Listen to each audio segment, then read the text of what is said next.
Hi friends, welcome to mini சமையல்.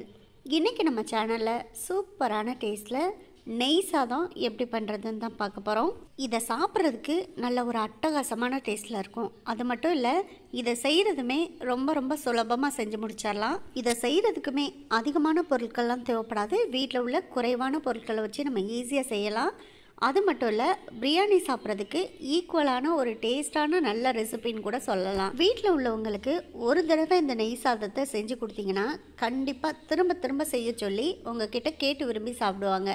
ஏன்னா அந்தளவுக்கு நல்ல டேஸ்ட்டில் இருக்கும். இந்த நெய் சாதத்தை எப்படி பண்ணலாங்கிறத வீடியோக்குள்ளே பார்க்கலாம் வாங்க.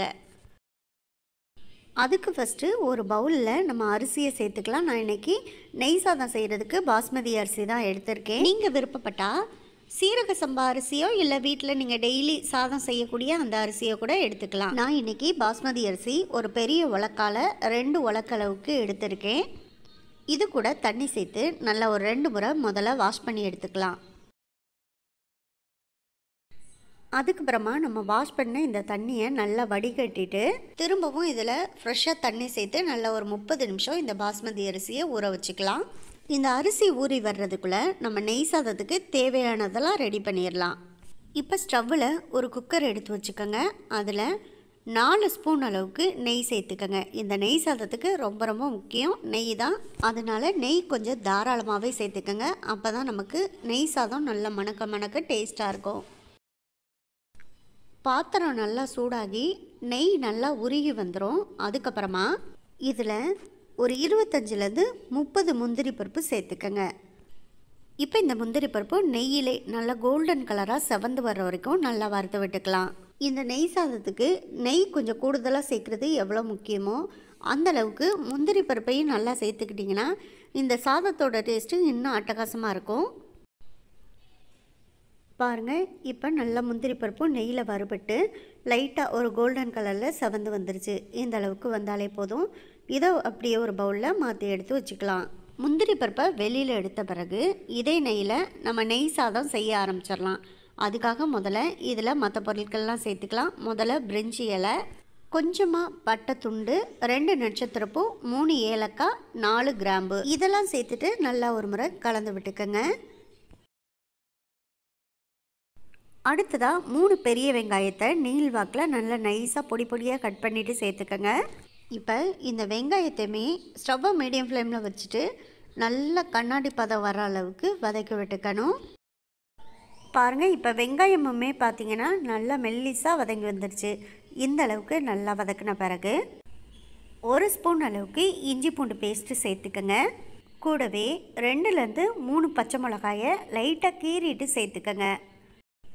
இப்போ இஞ்சி பூண்டு பேஸ்ட்டோட பச்சை வாசனை போகிற அளவுக்கு நல்லா ஒரு 2 நிமிஷத்துக்கிட்ட அடுப்பில் ஃப்ளேமில் வச்சுட்டு வதக்கி விட்டுக்கலாம்.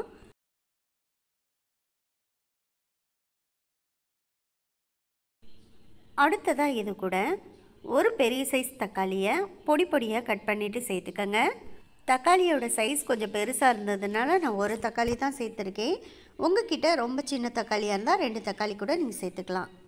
கூடவே ஒரு கைப்பிடி அளவுக்கு புதினா இலை, ஒரு கைப்பிடி அளவுக்கு கொத்தமல்லி தழை.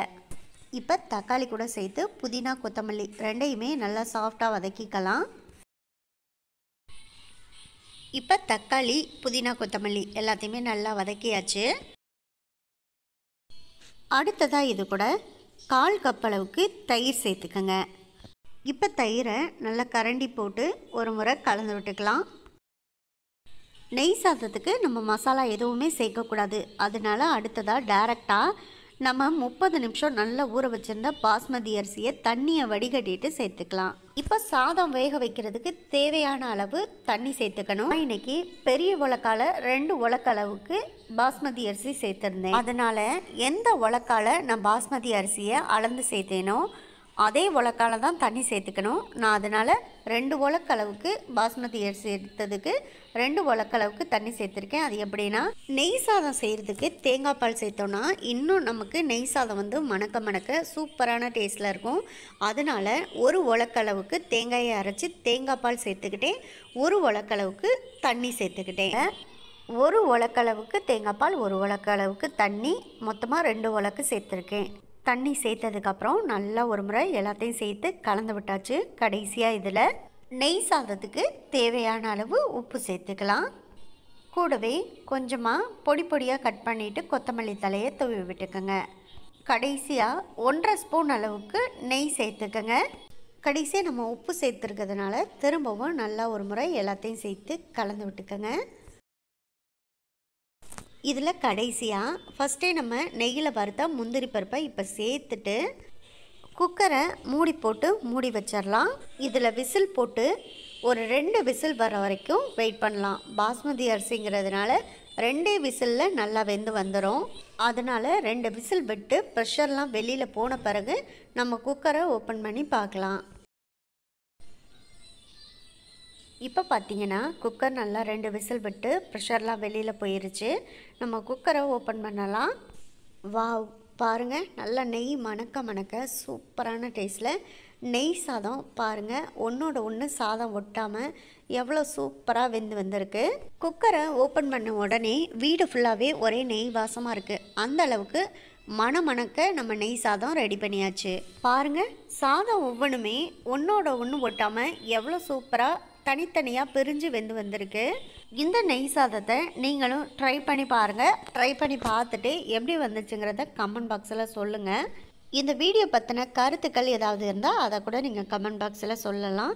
இந்த வீடியோ உங்களுக்கு பிடிச்சிருந்தா இந்த வீடியோவை லைக் பண்ணி நம்ம சேனலை மறந்துடாமல் சப்ஸ்கிரைப் பண்ணிக்கோங்க. அதே போல் பக்கத்தில் உள்ள பெல் ஐக்கானையும் நீங்கள் கிளிக் பண்ணி வச்சுக்கிட்டிங்கன்னா நான் அடுத்தடுத்து போடக்கூடிய நல்ல குக்கிங் வீடியோவும் உங்களுக்கு உடனுக்குடனே வந்து சேரும். உங்கள் ஃப்ரெண்ட்ஸ் அண்ட் ரிலேட்டிவ்ஸ் எல்லாருக்கும் ஷேர் பண்ணுங்கள். இதே போல் அடுத்தடுத்து நல்ல வீடியோவில் சந்திப்போம். ஓகே, பாய்.